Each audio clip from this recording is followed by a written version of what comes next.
semaine. Bonjour Jean-Baptiste Noyac. Bonsoir. Bonsoir, à voir. Vous êtes bonsoir, vous, à 7h03 du matin. Merci d'être avec nous. Vous êtes cofondateur et délégué général d'Excellence Ruralité, un réseau d'écoles en zone rurale. Alors avec vous, on va commenter ces derniers résultats du brevet qui sont tombés donc en fin de semaine, qui illustrent vraiment une vraie fracture territoriale et scolaire. Parlons justement des différences de niveau par zone avec vous. Oui, tout à fait. Aujourd'hui, on est vraiment confronté à une véritable fracture territoriale éducative. Aujourd'hui, dans les zones rurales et les petites villes, on a un fort décrochage scolaire qui se manifeste notamment dès les évaluations nationales, à l'entrée en sixième, où vous avez vraiment 12%, notamment en français, de difficultés scolaires en plus dans les petites villes. Et ça se retrouve aussi au brevet, puisque vous avez un très net décrochage de ces territoires, les petites villes, dans les résultats au brevet, ce qui caractérise véritablement une fracture parce que, en fait, de manière générale, depuis plusieurs dizaines d'années, on a beaucoup concentré les moyens, notamment de l'éducation prioritaire, dans les grandes métropoles, et on a un peu laissé à l'abandon tout un tas de territoires ruraux et périurbains qui aujourd'hui sont frappés par des maux qui sont très similaires à ceux des grandes métropoles, mais qui sont très peu pris en compte en réalité. En quelle matière en particulier, d'ailleurs, on peut voir qu'il y a un décrochage dans le brevet ou des résultats vraiment en dessous des moyennes nationales? Alors, ouais, en français, on voit qu'il y a vraiment 12% d'élèves en difficulté en plus aux évaluations nationales d'entrée en sixième dans les petites villes que dans les grandes métropoles et dans la moyenne nationale. Et puis ensuite, le décrochage, il est palpable. Par exemple, au brevet, on voit vous avez 1 point de moyenne en moins de général sur les petites villes par rapport à l'ensemble des autres communes en maths et en français. Maths français. Est-ce qu'il y a, Jean-Baptiste Noyac, des exemples quand même malgré tout qui ne confirment pas cette règle et cette fracture? Oui, tout à fait. Dieu merci. Oui, il faut en parler aussi. Pardon ? Il faut en parler aussi.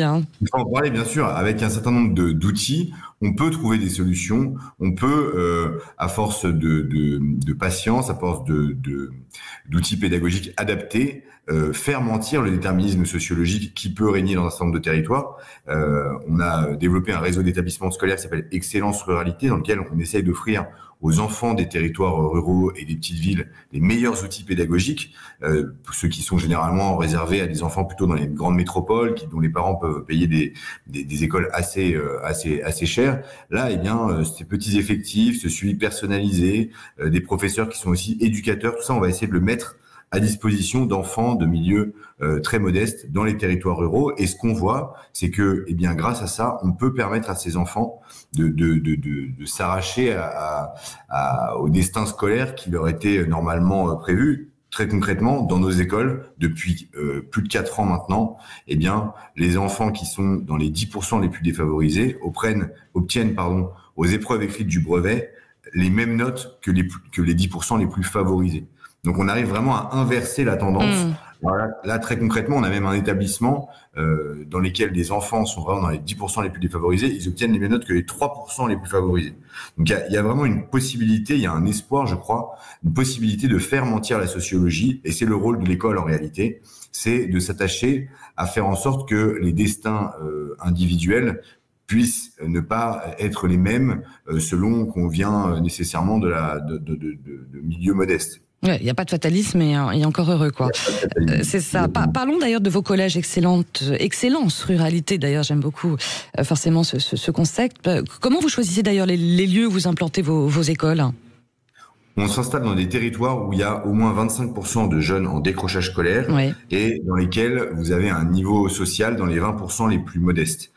C'est mesuré par l'IPS, l'indice de positionnement social qui est élaboré par l'Éducation nationale.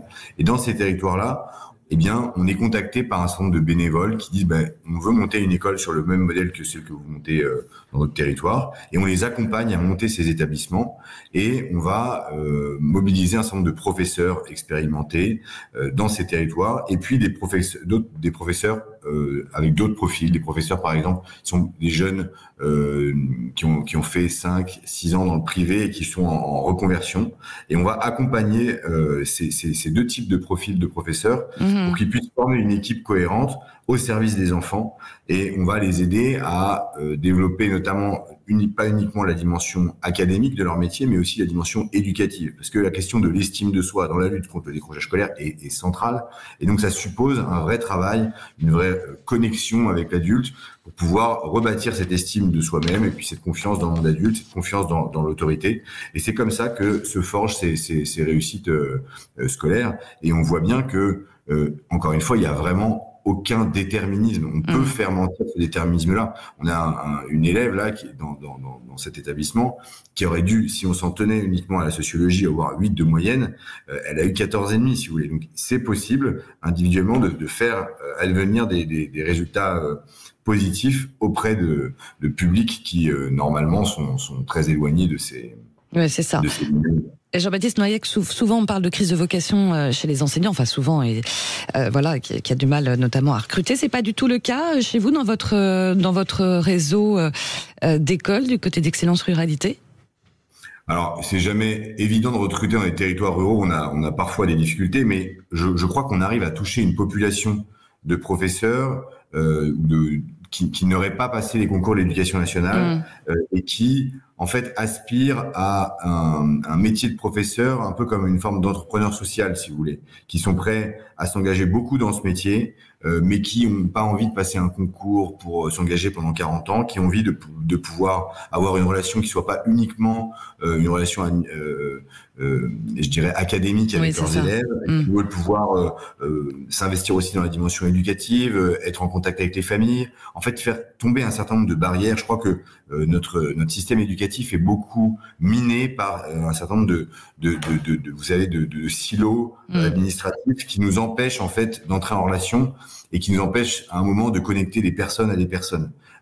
Et donc c'est vraiment ça qu'on essaye de faire, d'avoir des petites structures avec une véritable communauté éducative organique qui se bâtit entre les parents, les enfants et les professeurs. Et c'est, je crois, cela l'ingrédient principal du succès de notre école. Et ça s'appelle Excellence Ruralité. Merci beaucoup d'avoir été avec nous, Jean-Baptiste Noyac. Excellente journée, cofondateur donc de ce réseau d'écoles en zone rurale.